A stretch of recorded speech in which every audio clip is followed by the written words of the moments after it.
Hi, my name is Madison Whitehour, and this is your visual travel guide to Andy Goldsworthy. So, a little bit about Andy Goldsworthy. So, he is actually an artist, a sculptor, a photographer, and an environmentalist that's based in Scotland, but he was born in Cheshire, England in 1956. He actually studied at Bradford School of Art and Preston Polytechnic. And if you're able to look at a picture of Andy's work previously, or as you'll see throughout this slideshow, a lot of his work is actually done outdoors. And one thing about Andy that I found interesting was that he doesn't just choose random locations, he actually chooses locations that have significance or meaning to him personally. And he's actually created more than 70 projects all over the world, ranging from Washington, D.C. to France. So one of those artworks is actually called Storm King Wall. Um, and it's actually located in the woods near Moona Creek, which is in New York's Hudson Valley. And a little bit about this piece. So it was actually it's 5 feet high and 2,278 feet long. And he actually got the materials behind this from an old farm wall that he found near the creek. And so what he actually did was he just weaved them through the trees. And this actually has significance to him because when he was creating this, he actually said that he based off of his speculation that he thought that the trees played a role in the slow collapse of the farm wall. And so with his piece, he wanted the wall's path to wind through the trees instead of alongside them, almost connecting the wall and the trees together. So, for the past 25 years, Goldsworthy has become popular for both his ephemeral works and his permanent installations that became a unique part of the nature that they're created in. And Goldsworthy normally doesn't bring in the materials he works with.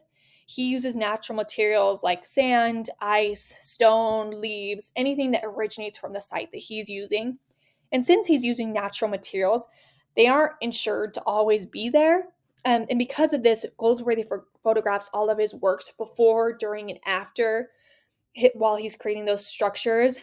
So by doing this, he's actually able to still keep them in a permanent form, even though the pieces themselves may not always be permanent in nature.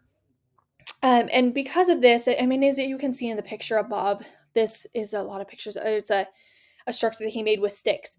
And his art techniques that he really relies on are like weight, balance, and symmetry in many of his work.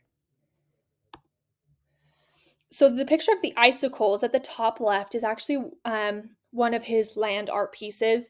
And it almost to me seems like it's almost defying gravity. As you can see, a lot of the points of it are just barely hanging onto that rock. Um, and both of these picture examples are some of his land art, like I said, that he's actually famous for. He's actually one of the most well-known land artists.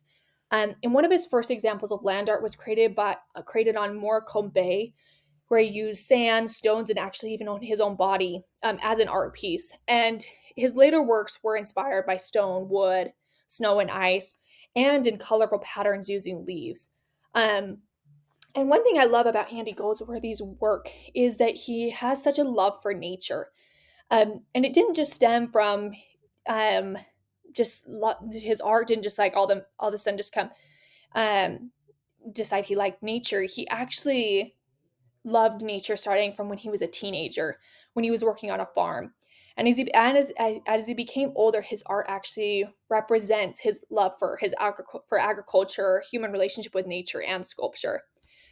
And as I was looking at a lot of his land art, the conclusion I came to personally was that land art is about elusive beauty. It adds a lot of uniqueness to the landscape, and it's made to interact, not to detract from the nature.